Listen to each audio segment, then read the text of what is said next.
செய்தியை பார்த்துக் கொண்டிருக்கிறோம்.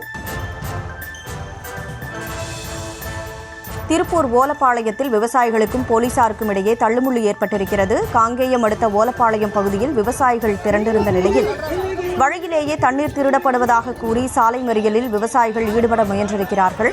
விவசாயிகளை சாலைக்கு வர முடியாதபடி போலீசார் தடுத்ததால் தள்ளுமுள்ளு ஏற்பட்டிருக்கிறது. அது தொடர்பான அண்மை செய்தியை பார்த்துக் கொண்டிருக்கிறோம். பிஏபி பாசன திட்டத்தில் கடைமடை பகுதிகளுக்கு தண்ணீர் வரவில்லை எனவும் அங்கு குழுமியிருந்த விவசாயிகள் குற்றச்சாட்டை முன்வைத்திருக்கிறார்கள்.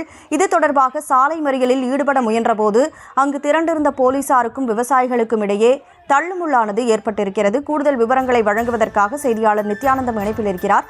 நித்யானந்தம், வணக்கம். விவசாயிகள் தரப்புல என்னென்ன புகார்லாம் முன்வைக்கப்படுது? தற்போது அங்கு சூழல் என்ன?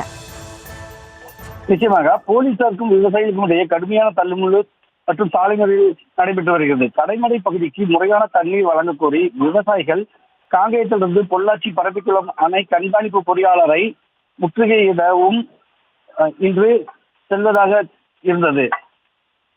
தனியார் தோட்டத்தில் திரண்டு இருந்த நிலையில் போலீசார் தடை விதித்தால் சாலை மறியலில் ஈடுபட முயன்ற தோட்டத்திலிருந்து விவசாயிகள் வெளியே வர முடியாமல் போலீசார் கயிறு மூலம் தள்ளிக்கொண்டு வெளியே வந்தனர்.